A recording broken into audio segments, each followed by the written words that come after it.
और आज के लेक्चर में हम देखेंगे कि बायोमोलिक्यूल्स के अंदर एक टॉपिक है एंजाइम नाम का, तो वो टॉपिक्स उसके बारे में हम डिस्कस करेंगे कि एंजाइम्स होते क्या हैं और किस किस तरह से फंक्शन करते हैं।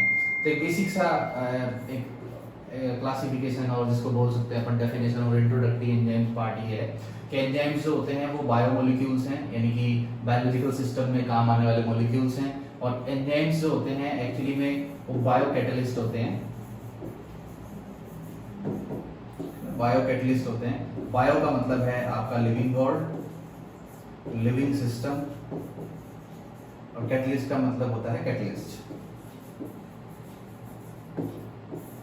सपोज दैट एक रिएक्शन है A प्लस बी और ये फॉर्म कर रहे हैं C, तो ये रिएक्शन अगर आप एंजाइम यूज करोगे तो उस केस में ये रिएक्शन आपकी मान लो 1 मिनट में हो जाती है विद एंजाइम, और विदाउट एंजाइम अगर मान लो एंजाइम यूज नहीं करेंगे तो उस केस में इस रिएक्शन को लगेंगे आपके 60 मिनट्स। इसका मतलब ये है कि एंजाइम्स जो होते हैं किसी भी बायोकेमिकल रिएक्शंस को क्या कर देते हैं, फास्ट कर देते हैं, और जो काम आपका 60 मिनट्स में हो रहा था वो काम अब कितने मिनट्स में हो जाएगा, 1 मिनट्स में या 10 सेकंड में भी हो सकता है। तो अल्टीमेटली क्या है कि एंजाइम्स जो है वो बायोकैटलिस्ट की तरह काम करते हैं, यानी कि जब ये दो मॉलिक्यूल्स मिलके molecule 1 and molecule B second मिलके और आपका बना रहे हैं थर्ड मॉलिक्यूल यानी कि सी, तो उस केस के अंदर क्या होगा कि ये जो प्रोसेस है आपका फॉर्मेशन का, ये प्रोसेस यहाँ पे अगर आप एंजाइम यूज कर लेते हो तो ये कितने मिनट्स में हो जाएगा, 1 मिनट्स में। यानी कि अल्टीमेटली क्या है, एंजाइम आपकी रिएक्शन की स्पीड को क्या कर देंगे, स्पीड अप कर देंगे, बूस्ट कर देंगे, तेज कर देते हैं रिएक्शन को, स्पीड को। तो उस केस में आप देखेंगे कि A प्लस बी जो है, जो काम आपका 60 मिनट्स में हो रहा था विदाउट एंजाइम, वो आपका एंजाइम के साथ कितने मिनट्स में होगा, 1 मिनट में। अब बायोकैटलिस्ट है और दूसरी डेफिनेशन में आते हैं कि एंजाइम्स का नेचर क्या होता है, मतलब प्रोटीन नेचर के हैं, कार्बोहाइड्रेट्स हैं, लिपिड्स हैं, तो कौन से नेचर के एंजाइम्स जो है वो बेसिकली हैं, तो आपको पता चलेगा। और प्रोटीन नेचर के सारे एंजाइम्स होते हैं। और एक डेफिनेशन सिंपल सी अपन लिखते हैं, एक लाइन लिखते हैं, स्टेटमेंट लिखते हैं, जो कि ट्रू एंड फॉल्स में आता है कई बार ऐसे कि ऑल एंजाइम्स जो होते हैं वो प्रोटीन्स होते हैं, और but all proteins are not enzyme. तो इसका मतलब क्या है कि all proteins are not enzyme, ठीक है ना, but all enzymes are protein, all enzymes are protein। तो ये स्टेटमेंट्स हैं ऐसे असर्शन रीजन के अंदर कई बार आपको पूछ लेते हैं कि प्रोटीन और एंजाइम्स के बीच में जैसे कि डिफरेंस क्या है, या फिर जैसे कि मान लो कि प्रोटीन और enzymes, all proteins are not enzyme but all enzymes are the protein. इसका मतलब है कि सारे एंजाइम्स जो है वो प्रोटीन हैं, प्रोटीनियस नेचर के हैं। इस लाइन का एक एक्सेप्शन भी है जो कि राइबोजाइम है, यहाँ पर लिख देते हैं राइबोजाइम। तो राइबोजाइम जो है वो इस बात का एक्सेप्शन है कि ये एंजाइम एक ऐसा है जो कि प्रोटीन नहीं होता। यहाँ पे आरएनए जो रहता है वो एज ए कैटलिस्ट काम में करता है। RNA act as a catalyst. तो राइबोजाइम जो है वो इस स्टेटमेंट का क्या है, एक्सेप्शन है, यानी कि राइबोजाइम इस लाइन को, इस स्टेटमेंट को फॉलो नहीं करता। तो अभी तक हमें जो पता चला है वो ये है कि ऑल प्रोटीन्स जो होते हैं वो, ऑल एंजाइम्स जो होते हैं वो प्रोटीनियस नेचर के होते हैं, और साथ में ये सारे बायोकैटलिस्ट होते हैं, यानी कि कोई भी बायोकेमिकल रिएक्शन की जो स्पीड होगी उसको ये चेंज कर सकते हैं, अल्टर कर सकते हैं, और जो काम आपका 60 मिनट्स में हो रहा था वो ये 1 मिनट के अंदर कर देते हैं। अब क्या है, हमने एक लाइन और देखी स्टेटमेंट कि जितने भी एंजाइम्स होते हैं all enzymes are protein but all proteins are not enzyme. तो ये स्टेटमेंट भी हमने देखा, और इसका जो एक्सेप्शन है वो है राइबोजाइम, यानी कि राइबोजाइम के अंदर आरएनए जो रहता है वो आपका बायोकैटलिस्ट की तरह काम करता है। प्रोटीन इसके अंदर, प्रोटीनियस नेचर जो है इसका नहीं होता। तो एक एक करके देख लेते हैं कि एंजाइम्स जो होते हैं वो एक्चुअली में है क्या। तो एंजाइम्स मैंने आपको बताया कि प्रोटीन्स हैं, और प्रोटीन की स्ट्रक्चर्स जो है हमने इससे पहले वाले लेक्चर में ली थी, जब प्रोटीन बायोमोलिक्यूल्स के बारे में हमने डिस्कस किया था। वहाँ पे primary, secondary, tertiary and quaternary structures के बारे में हमने डिस्कस किया था। और यहाँ पे आप देखेंगे कि प्राइमरी स्ट्रक्चर्स जो है आपके प्रोटीन की, तो वो एक अमीनो एसिड्स की लीनियर चेन होती है, जिसके अंदर अमीनो एसिड 1 जो है वो 2 के साथ, 2 3 के साथ, फिर 4, फिर 5 6 7 8, इस तरीके से एक सीरीज के अंदर जुड़ते चले जाएंगे। और इस बॉन्ड को हमने कौन सा बॉन्ड बोला था, डाइपेप्टाइड बॉन्ड्स या फिर पेप्टाइड बॉन्ड्स। तो सेकेंडरी स्ट्रक्चर्स है वो थोड़ी सी स्प्रिंग जैसी होती है, यानी कि हेलिक्स बनाएगी या फिर बीटा प्लेटेड शीट्स बनाएगी। उसके हमें टर्सरी स्ट्रक्चर्स जो होती है वो और भी ज्यादा फोल्ड हो जाती है आपस में, जैसे कि धागा जो है उसको आप उलझा दो पूरे को ऐसे, तो उस तरीके से पूरा का पूरा ऐसे इस शेप का इस शेप की जो है आपकी टर्सरी स्ट्रक्चर्स जो है वो होती है। और क्वार्टरनरी स्ट्रक्चर्स में और टर्सरी क्वार्टरनरी स्ट्रक्चर भी इस तरह से धागे की तरह उलझी रहती है, बट इसमें डिफरेंस क्या होता है कि मान लो कि ये आपका है वन पॉलीपेप्टाइड है और उसके अलावा आप देखेंगे कि इसी के अंदर एक दूसरी पॉलीपेप्टाइड जो है वो आपस में मिक्स हो जाएगी, यानी कि दो डिफरेंट पॉलीपेप्टाइड्स अगर आपस में मिक्स हो जाती है तो हमने देखा था कि ये क्वार्टरनरी स्ट्रक्चर्स है। तो एंजाइम्स जो होते हैं वो प्रोटीनियस नेचर के होते हैं और जनरली आपके टर्सरी स्ट्रक्चर्स में या फिर क्वार्टरनरी स्ट्रक्चर्स में एग्जिस्ट करते हैं। टर्सरी स्ट्रक्चर्स के अंदर बेसिकली एंजाइम्स जो है वो क्या करेंगे आपके एग्जिस्ट करेंगे। तो ये एंजाइम्स जो है वो बेसिकली प्रोटीन है और इन्हीं स्ट्रक्चर्स के अंदर एंजाइम क्या है एग्जिस्ट करते हैं। नेक्स्ट जो आता है इसके बारे में ऐसे कि एंजाइम्स एक्चुअली में दिखते कैसे हैं, हाउ दे लुक्स एक्चुअली। तो ये जो स्ट्रक्चर है ये आपकी 3D मॉडलिंग है, ये कंप्यूटर से जो 3D मॉडल बनाए जाते हैं तो उसके थ्रू कंप्यूटर जनरेटेड स्ट्रक्चर है और इसके अंदर ये काफी तरह से रियलिस्टिक आपको लग सकती है कि इस तरीके से जो है एंजाइम्स आपको दिखाई दे सकते हैं। ये जो नोट्स रहती हैं बीच बीच में ऐसे ही इनकी एक्टिव साइट और एलोस्टेरिक साइट्स इस तरीके से होती है। ये जो है आपकी फिर जो रिबन्स और बीटा जो हेलिक्स बन रही है, उसके अलावा सीट्स बन रही हैं और बैंड्स बन रहे हैं, तो इस तरह से स्ट्रक्चर्स जो है एंजाइम की आपको देखने को मिलती हैं। तो एंजाइम्स दिखते कैसे हैं, तो इस तरीके से एंजाइम जो है वो आपको दिखाई देते हैं एक्चुअली में। अब हम देखते हैं कि एंजाइम्स एक्चुअली में काम करेंगे कैसे और किस तरह से वो क्या करते हैं, रिएक्शंस को स्पीड अप कर देते हैं। तो जैसे मान लो कि ये सबस्ट्रेट है, सबस्ट्रेट का मतलब है कि द इनिशियल मॉलिक्यूल जो है वो आपको कन्वर्ट करना है किसी और मॉलिक्यूल में ऐसे। तो एंजाइम जो जिस भी इनिशियल रॉ मटेरियल से बाइंड करेगा, जो इनिशियल सबस्ट्रेट बाइंड करेगा इनिशियल मॉलिक्यूल से, उसको हम सबस्ट्रेट बोलते हैं, है ना। इनिशियल मॉलिक्यूल जो है वो जैसे सबस्ट्रेट को मुझे दो टुकड़ों में तोड़ना है, तो एंजाइम ये है, एंजाइम ये सबस्ट्रेट है आपका, तो इसको हम ऐसे लिख देते हैं और ये ई है यानी कि एंजाइम है आपका। एंजाइम के पास में क्या होता है, यहाँ पे साइड्स रहती हैं ऐसे, एक एंजाइम के पास में एक साइड रहेगी, तो ये पाम लाइक स्ट्रक्चर होती है ऐसे। तो ये पाम जो है आपका हैंड जो है वो एंजाइम है और ये जो है ये मान लो कि एक चॉकलेट है, तो आपने हैंड के ऊपर चॉकलेट रखी और उसको ऐसे प्रेस किया, प्रेस करते ही उस चॉकलेट के दो टुकड़े हो गए, एक ये और एक ये। तो उसी तरीके से एंजाइम काम करते हैं। तो सबस्ट्रेट्स जो होते हैं वो इनिशियल मॉलिक्यूल्स होते हैं जो कि एंजाइम के साथ बाइंड करेंगे। एंजाइम जो होते हैं वो सबस्ट्रेट्स के लिए स्पेसिफिक होते हैं, ठीक है ना। तो हम ये ऐसे लिख सकते हैं कि एंजाइम्स जो हैं, है ना, सबस्ट्रेट स्पेसिफिक होते हैं। जैसे कि ये सबस्ट्रेट इस शेप का है और ये एंजाइम इस शेप का है, तो आपस में क्या है कि फिट हो जाएंगे। लेकिन अगर ये सबस्ट्रेट मान लो इस शेप का हो तो उस केस के अंदर फिर यहाँ पे फिट नहीं होगा।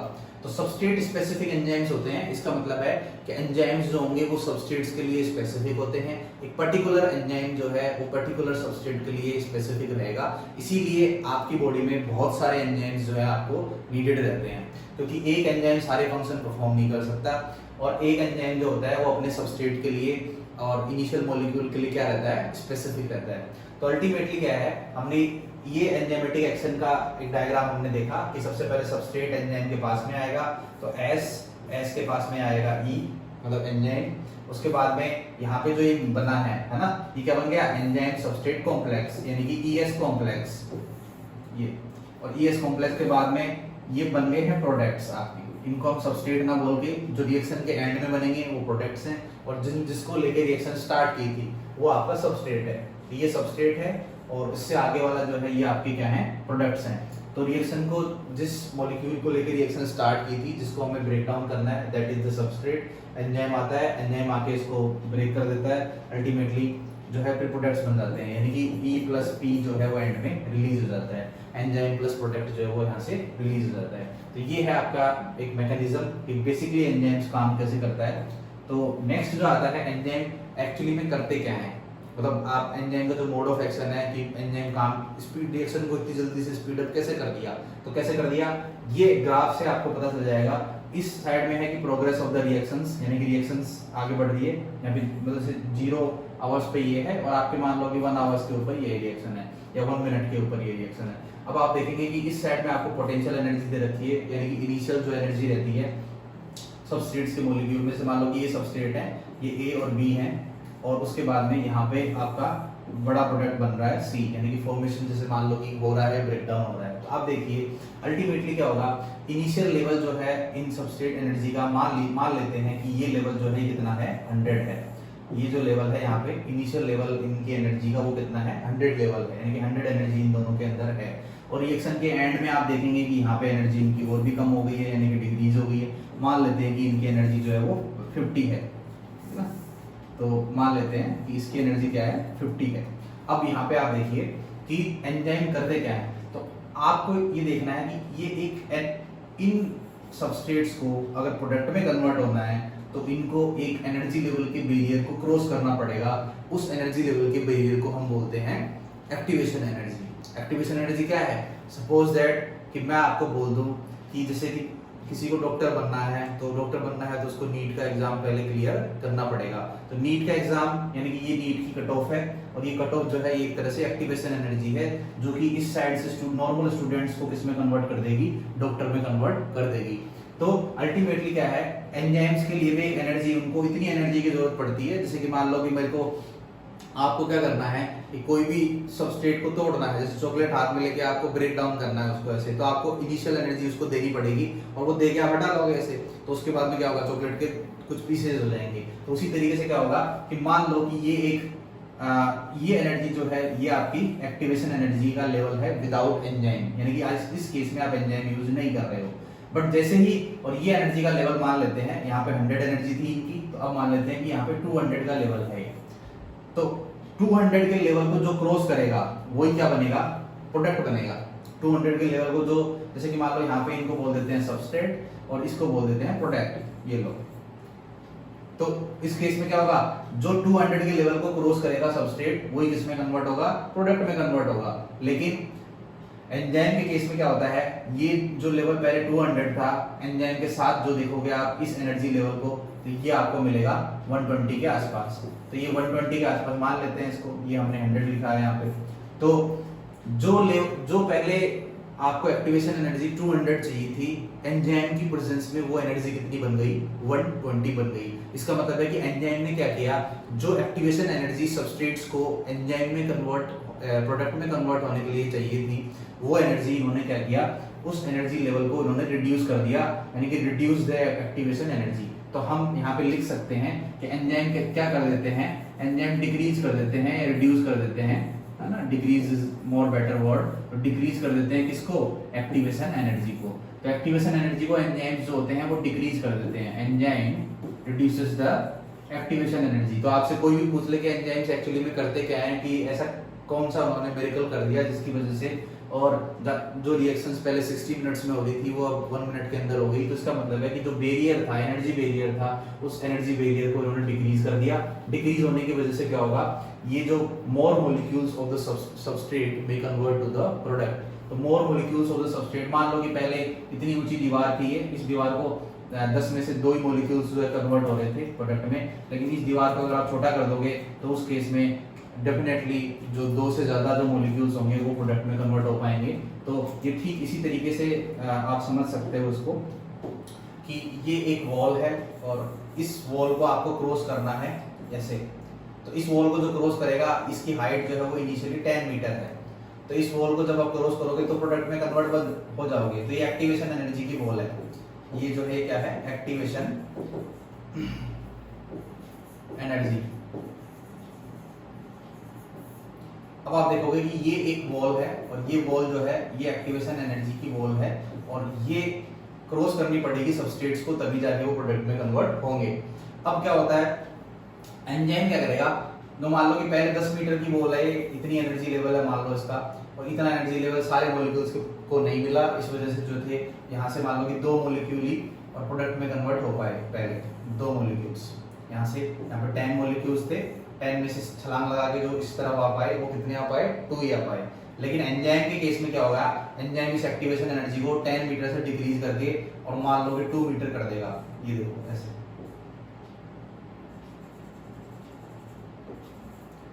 अब ये एनर्जी लेवल कितना हो चुका है, 2 मीटर्स। तो जो बाकी के मॉलिक्यूल्स थे वो भी छलांग लगा के इसमें कन्वर्ट हो जाएंगे, प्रोडक्ट में कन्वर्ट हो जाएंगे। तो आपको ये पता रहना चाहिए कि एंजाइम्स करते क्या है, एक्टिवेशन एनर्जी को उन्होंने डिक्रीज कर दिया। ये वाला जो ऊपर वाला लेवल था, ये लेवल था विदाउट एंजाइम, और नीचे वाला जो लेवल है ये आपका लेवल है विद एंजाइम। तो एक्टिवेशन एनर्जी को एंजाइम्स क्या कर देते हैं, डिक्रीज कर देते हैं। तो इस ग्राफ में भी लिखा हुआ है, देखो ये जो इतनी सी एनर्जी आपको चाहिए ये किसके प्रेजेंस में चाहिए, विद एंजाइम, और इतनी सारी एनर्जी जो है यहाँ से यहाँ तक वो आपको चाहिए विदाउट एंजाइम। तो इसका मतलब ये है कि एंजाइम जो होते हैं वो एक्टिवेशन एनर्जी को डिक्रीज कर देते हैं और उस तरीके से मोर मॉलिक्यूल्स ऑफ द सबस्ट्रेट में कन्वर्ट टू द प्रोडक्ट। जैसे कि इस डायग्राम में दिखा रखा है, यहाँ पे कोई कैटलिस्ट आपने यूज नहीं किया, कोई एंजाइम यूज नहीं किया, तो 3 मॉलिक्यूल्स थे और ये इस एनर्जी लेवल को पार करके प्रोडक्ट में बन रहे हैं, ठीक है ना। तो इतना एनर्जी लेवल आपको क्या है चाहिए स्टार्टिंग में, तो एनर्जी लेवल इतना आपको चाहिए, ये देखिए ये एनर्जी लेवल आपको विदाउट कैटलिस्ट आपको इतनी एनर्जी का लेवल जो मान लो कि 100 जूल की एनर्जी है, इसको आपको क्रॉस करना पड़ेगा। अब देखिए जब आप एंजाइम यूज कर देते हैं तो ये जो 100 जूल था ये अब कितना हो गया, 10 जूल हो गया। तो उस केस में क्या होगा, जो काम इतनी मुश्किल से हो रहा था वो काम बहुत आसानी से इस तरीके से हो जाएगा और मोर मॉलिक्यूल्स ऑफ द सबस्ट्रेट में कन्वर्ट टू द प्रोडक्ट। तो इस तरीके से जो एक्टिवेशन एनर्जी का कॉन्सेप्ट है वो यहाँ पे काम करता है। अब देखते हैं कि एंजाइम के एक्टिविटी के जो 2 मॉडल दिए गए थे वो कौन कौन से हैं। तो फर्स्ट मॉडल दिया गया था लोकेंट की हाइपोथेसिस, जो कि एमिल फिशर के थ्रू दिया गया था। इसमें उन्होंने बताया कि जैसे कि एंजाइम्स की होती क्या है कि एंजाइम जनरली ये देखिए जैसे कि एंजाइम है तो एंजाइम की एक साइट रहती है जिस साइट के ऊपर ये सबस्ट्रेट के साथ बाइंड होता है। जैसे ये सबस्ट्रेट है और ये एंजाइम है, तो इसकी ये जो साइट है और इस साइट को हम बोलते हैं एक्टिव साइट। हाँ, सबस्ट्रेट की साइट होगी उसको हम क्या बोलेंगे, एक्टिव साइट। जैसे कि ये एक्टिव साइट है यहाँ पे, और उस केस में क्या होगा कि लोक एंड की मॉडल का कहना ये था कि एक्टिव साइट जो है वो रिजिड नेचर की होती है। इस हाइपोथेसिस के अकॉर्डिंग ये जो एक्टिव साइट है ये क्या होगी, रिजिड होती है बिल्कुल, यानी कि ये फ्लेक्सिबल नहीं होती, ये चेंज नहीं होती और ये फिक्स रहती है कि जैसे इस शेप की है तो इसी शेप की रहेगी। तो अल्टीमेटली क्या है, ये इसी शेप की रहेगी, जैसे ट्रायंगल शेप में है कुछ हल्का हल्का, तो इस तरीके से ये रहेगी। तो ये रिजिड नेचर की होती है अकॉर्डिंग टू द लोक एंड की हाइपोथेसिस। और अगर इसी नेचर का इसमें फिट होने वाला ही सबस्ट्रेट आता है, जैसे कि ये सबस्ट्रेट्स हैं, तो ये इसमें सबस्ट्रेट होगा। ये यू शेप की थी तो ये भी रिजिड है, ये देखो यू शेप की है तो रिजिड है। तो उस केस में इसमें इस शेप का सबस्ट्रेट आके बाइंड होगा, इसमें इस शेप का सबस्ट्रेट आके बाइंड होगा और उसके बाद में इन दोनों को ज्वाइन करा के इस तरह से करा दिया जाएगा। तो ठीक है, 2 मॉलिक्यूल से ये फॉर्मेशन रिएक्शंस हैं क्योंकि 2 मॉलिक्यूल मिलके आपका एक मॉलिक्यूल बना रहे हैं। तो एंजाइम्स काम कैसे करते हैं कि एक्टिव साइट्स के ऊपर, ये दोनों एक्टिव साइट्स हैं, इसके ऊपर आपके सबस्ट्रेट आके बाइंड हो जाते हैं, ये हो गए। उसके बाद में इन दोनों के बीच की बॉन्डिंग करवा दी जाती है और ये दोनों जो है एक यूनिक प्रोडक्ट बना देते हैं, यानी कि दोनों कंबाइंड होके एक नया प्रोडक्ट जो है वो बना देते हैं। तो हम मान लेते हैं कि ये ए था और ये बी था और एंड में ये नया प्रोडक्ट बन गया आपका सी। तो जो रिएक्शंस हमने लिखी थी लास्ट स्लाइड्स में, ऐसे कि ए प्लस बी जो है वो आपके सी बनाएंगे, तो अल्टीमेटली क्या है कि ये जो लोक एंड की हाइपोथेसिस है इसके अकॉर्डिंग जो एक्टिव साइट का नेचर रहता है वो कैसा रहेगा, रिजिड नेचर रहेगा। और इसमें देखो enzyme plus substrate entering active sites, तो एंजाइम सबस्ट्रेट का कॉम्प्लेक्स बनेगा, एंजाइम प्रोडक्ट का कॉम्प्लेक्स बनेगा, ये पी बन गया यहाँ पे। और अल्टीमेटली क्या हो गया है ना, और ये एंजाइम्स जो एंजाइम और प्रोडक्ट जो होते हैं वो आपस में अलग हो जाते हैं। ये एंजाइम था, ये एंजाइम है, ये एंजाइम है और ये एंजाइम। तो अल्टीमेटली एंजाइम और जो प्रोडक्ट्स हैं वो दोनों एक दूसरे से सेपरेट हो गए हैं और सेपरेट होने की वजह से और जो प्रोडक्ट आपका बनना था वो बन चुका है। लेकिन इसमें याद रखने वाली बात यह है कि लोक एंड की हाइपोथेसिस किसने दिया था, तो एमिल फिशर ने दिया था। लोक एंड की हाइपोथेसिस के अकॉर्डिंग होगा क्या, लोक एंड की हाइपोथेसिस के अकॉर्डिंग जो एक्टिव साइट्स होती हैं एंजाइम्स की वो कैसे नेचर की होती हैं, रिजिड नेचर की होती है, यानी कि चेंज नहीं होती, वेरिएबल नहीं होती और एकदम रिजिड नेचर की होती है। इसीलिए जो इसमें पर्टिकुलरली फिट हो सकते हैं उन्हीं को ये बाइंड करेगी और उसके बाद में आगे प्रोडक्ट बनेगा। उसके बाद में कोस्टलैंड ने दूसरा मॉडल दिया था, वो दिया था इंड्यूस फिट मॉडल। और इस मॉडल के अकॉर्डिंग क्या रहता है कि जैसे मान लो जो एक्टिव साइट्स हैं आपकी, ऐसे ये नॉर्मली से यहाँ पे जो यू शेप दिख रहा था यहाँ पे आपको थोड़ा सा ऐसे करके ये शेप दिखेगा और उसके बाद में ये भी बिल्कुल से इस तरीके से।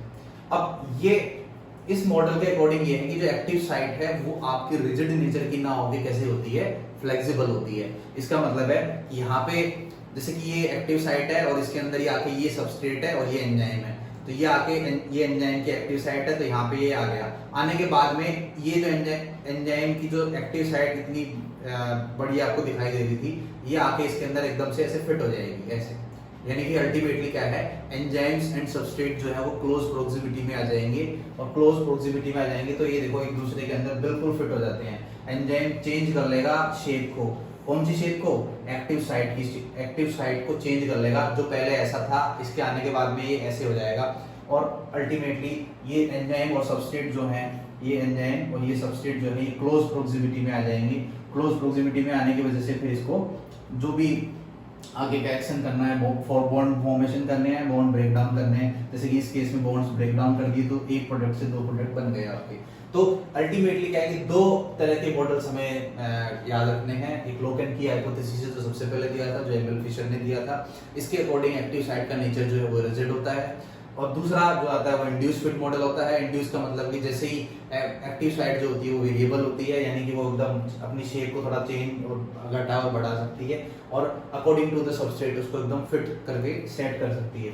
तो ये 2 तरह के मॉडल्स जो है आपको देखने को मिले। अब हम देख लेते हैं कि एंजाइम्स की डिफरेंट क्लासेस कौन कौन सी हैं। और आपको यहाँ पे एक चीज याद रखनी है कि एंजाइम्स की क्लासेस जो हैं वो आपके एरिया पिन कोड की तरह बिल्कुल फिक्स रहती हैं, और इसके अंदर जैसे कि नंबर 1 पे जिस क्लास का नाम है वो हमेशा वही रहेगा। ऐसा नहीं कि आपको मेमोराइज किया और मेमोरी के अकॉर्डिंग जो मुझे याद आया वो मैंने उस टाइम बोल दिया, ऐसा नहीं है। आपको हमेशा नंबर 1 पे कौन सा एंजाइम लिखना है, कौन सी क्लास लिखनी है, वो आपको ऑक्सीडो रिडक्टेज लिखनी है। ये जो है हमने क्लासेस के नेम लिखे हैं। एक क्लास में बहुत सारे एंजाइम आते हैं, इस क्लास में बहुत सारे एंजाइम आते हैं, इस क्लास के एग्जांपल ये हैं। तो इस तरीके से रहता है पूरा। जैसे कि पहला नाम आपको पता चलेगा ऑक्सीडो रिडक्टेज, यानी कि ऑक्सीडेशन भी होगा और रिडक्शन भी होगा। एक ये जो है, जैसे कि ये पहले से रिड्यूस है, ए जो है वो, ये ए जो है पहले से क्या है, रिड्यूस है, और बी वाला जो सबस्ट्रेट है वो ऑक्सीडाइज है। तो रिएक्शन के बाद में क्या हुआ, जो ए पहले रिड्यूस था वो बाद में क्या बन गया, ऑक्सीडाइज बन गया, ऑक्सीडाइज हो गया। और बी जो पहले ऑक्सीडाइज था वो बाद में क्या हो गया, रिड्यूस हो गया। तो यानी कि ऑक्सीडेशन भी चल रहा है और रिडक्शन भी चल रहा है। तो ऑक्सीडेशन और रिडक्शन अगर एक ही रिएक्शन में चल रहे हैं तो ऐसे एंजाइम्स की क्लास को अपन क्या बोलेंगे, ऑक्सीडो रिडक्टेज एंजाइम। और उसके एग्जांपल जो है वो ये है, डीहाइड्रोजिनेज ऑक्सीडेज है, पेरोक्सीडेज है, रिडक्टेज है। तो ये सारे एंजाइम्स जो होते हैं आपके ऑक्सीडो रिडक्टेज एंजाइम जो होते हैं वो इस फैमिली से बिलोंग करते हैं, क्लास से बिलोंग करते हैं। नेक्स्ट जो आते हैं ट्रांसफरेज आता है। जैसा इसका नाम सजेस्ट कर रहा है आपको, ये ट्रांसफर करेगा किसका, ग्रुप का। जो येलो पार्ट पहले ए और बी पे था, रिएक्शन के एंड में बी और सी जो है उसके ऊपर ये आ जाएगा, यानी कि ए इससे सेपरेट हो गया और बी जो है इसके बाद में बी और सी जो है आपस में इन दोनों ने बना लिया। ये सी है और ये बी है और ये ए है, ठीक है ना। तो ए सेपरेट हो गया यहाँ पे, ये रहा ए, और उसके बाद में बी और सी की आपस में क्या होगी, बॉन्डिंग होगी। यानी कि जो बी ग्रुप पहले ए पे अटैच था वो बाद में किस पे अटैच हो गया, सी पे अटैच हो गया। तो इसका मतलब है कि ट्रांसफर हुआ है। और इसके एग्जांपल्स जो है यहाँ पे लिख रखे हैं हमने, फॉस्फोट्रांसफरेजेस, सी ट्रांसफरेजेस, ग्लाइकोट्रांसफरेजेस, ये सारे। हाइड्रोलाइसिस, नाम से पता चल रहा है हाइड्रोलाइसिस होगा। ए और बी जो है और H2 की प्रेजेंस में इनका हाइड्रोलाइसिस होगा। तो बी के साथ मान लो इसने H ये बना दिया, OH बना दिया, और ए के साथ ये H बना दिया। तो एक H2 जो है 2 मॉलिक्यूल से मिलके H और OH से मिलके बना होता है। तो OH जो है आपका वो B के साथ बाइंड हो गया और H जो है आपका वो इसके साथ। तो एक मॉलिक्यूल जो बड़ा मॉलिक्यूल था इसको हाइड्रोलाइसिस करके इसने ब्रेक डाउन कर दिया, तो इसलिए इसको हाइड्रोलाइसिस बोलते हैं। एग्जांपल्स कौन कौन से हैं, ग्लाइकोलाइसिस है, पेप्टाइडेज है, एस्टरेज और अमाइनेडेज एंजाइम्स जो है वो उसका एग्जांपल है। उसके बाद में आपका लाइसेस एंजाइम आता है। लाइसेस का मतलब होता है सिंथेसिस करना। तो सिंथेसिस करना मतलब कि फॉर्मेशन रिएक्शंस। जैसे ए और बी से जो थर्ड बनेगा वो आपका क्या बनेगा, ए बी कंबाइंड बनेगा, यानी कि ए प्लस बी बराबर आपको क्या बन जाते हैं, ए एंड बी। तो ए बी कॉम्प्लेक्स बन जाता है पूरा, यानी कि जो पहले सेपरेट थे, जैसे ये ए है, ये बी है, और बाद में इन्होंने ए बी बना लिया इस तरीके से, तो ये कंबाइंड हो गए टुगेदर। तो उसको अपन बोलते हैं लाइसिस एंजाइम्स, और ये सिंथेसिस के अंदर हेल्प करते हैं। Carbon carbon lysis, carbon carbon का बॉन्ड बनाएंगे, कार्बन ऑक्सीजन का बॉन्ड बनाएंगे, कार्बन नाइट्रोजन का, कार्बन सल्फर का। इस तरीके से लाइसिस जो होते हैं वो इस नेचर के होते हैं। नाम से ही पता चल रहा है सिंथेसिस। तो सिंथेसिस का मतलब होता है आपका एंजाइम्स का फॉर्मेशन करना, जो नए कंपाउंड्स का फॉर्मेशन करना। नेक्स्ट जो आता है वो आता है आइसोमरेज। आइसोमरेज का मतलब है कि एक ही जो फॉर्मूला सेम रहेगा लेकिन स्ट्रक्चर कैसी हो जाएगी, डिफरेंट हो जाएगी। तो जैसे कि मान लो आइसोमेरिक, जैसे ये ए है तो इसका देखो ये, जैसे मान लो कि ये पार्ट है इसका, तो ये पार्ट पहले, ये सेकंड पार्ट है और ये फर्स्ट पार्ट है, तो इस तरीके से दोनों पहले कंबाइंड हो रखे थे। बाद में क्या हुआ, ये वाला पार्ट ऊपर आ जाएगा, तो जैसे मान लो कि ये है और ये वाला पार्ट इसके ऊपर आ गया, तो ये है। तो यानी कि फॉर्मूला तो सेम है लेकिन स्ट्रक्चर क्या होगी, डिफरेंट हो गई। तो ऐसे एंजाइम्स को हम बोलते हैं एपिमेरेज, ट्रांसफेरेजेस, इंटरमोलिक्यूलर ट्रांसफेरेजेस और ये सारे। नेक्स्ट जो लास्ट क्लास आती है 6 नंबर पे, वो आती है आपकी सिंथेटेजेस। तो सिंथेज और सिंथेटेजेस में आपको डिफरेंस पता रहना चाहिए। इसमें क्या होगा, दो मॉलिक्यूल्स जो है आपके ऐसे, वो इसके प्रेजेंस में आए तो नए मॉलिक्यूल्स का ही आपका, जैसे कि ए था और बी था, तो ए बी मिलके कंबाइंड हो गए और उसके बाद में ये इस तरीके से आ गया। जैसे कि ये भी कार्बन कार्बन लाइगेजेस और ये रहता है, तो ये होते हैं सिंथेटेज। लाइगेज का मतलब होता है जॉइन टुगेदर। जैसे कि मान लो यहाँ पे आप देखें, जैसे डीएनए लाइगेज है, तो ये डीएनए की स्ट्रैंड है, ये दूसरी स्ट्रैंड है, ये तीसरी स्ट्रैंड्स हैं। तो ये ओको जगह फ्रेगमेंट्स बनते हैं जब रेप्लिकेशन के अंदर, तो एक स्ट्रैंड तो कंटिन्यू बनती है और दूसरी स्ट्रैंड्स के अंदर छोटे छोटे पीसेस रहते हैं, और इन पीसेस को जोड़ने का काम जो करता है वो डीएनए लाइगेजेस करता है। ठीक है, तो लाइगेजेस, डीएनए लाइगेज जो है इसका नाम है, तो डीएनए लाइगेज भी इसी का एग्जांपल है लाइगेज क्लास का। ये क्या करेगा, इन सबको जोड़ देगा आपस में ऐसे। तो ज्वाइन टुगेदर का काम जो होता है, ज्वाइनिंग का काम होता है, वो एंड में लास्ट क्लास के अंदर होता है। और इस तरीके से जो है 6 डिफरेंट क्लासेस एंजाइम्स की आपको बता दी गई हैं। पहले जैसा इनका नाम है वैसा इनका काम है। ऑक्सीडो रिडक्टेज, ऑक्सीडेशन और रिडक्शन साथ में होगा। ट्रांसफरेज, ग्रुप का ट्रांसफर हो जाएगा। हाइड्रोलाइसिस, हाइड्रोलाइसिस होगा। लाइसेस यानी कि ए और बी मिलके नया फॉर्म बना लेंगे। सिंथेटेसिस भी बोलते हैं, सिंथेज भी बोलते हैं इसको। आइसोमरेज जो होगा वो जो फॉर्मूला सेम रहेगा और स्ट्रक्चर क्या हो जाएगी, डिफरेंट। उसके बाद में लाइगेजेस होगा, तो लाइगेजेस को सिंथेटिक जॉइनिंग के अंदर हेल्प करते हैं आपको ऐसे। कार्बन कार्बन की जॉइनिंग कराने वाले सीसी लाइगेज होंगे, सीओ लाइगेज होंगे जो कि कार्बन और ऑक्सीजन की जॉइनिंग कराएंगे। तो इस तरीके से क्या रहता है, ये सारे एंजाइम्स का क्लासिफिकेशन है। इसके बाद में जो नेक्स्ट टॉपिक आता है वो आता है एंजाइम इनहिबिशन का, जो इसके बाद के वीडियो में आपको देखने को मिलेगा। और तो अगर आपने चैनल को सब्सक्राइब नहीं किया है तो आप सब्सक्राइब करें और इस वीडियो को जितना हो सके उतना शेयर करें। Thank you very much.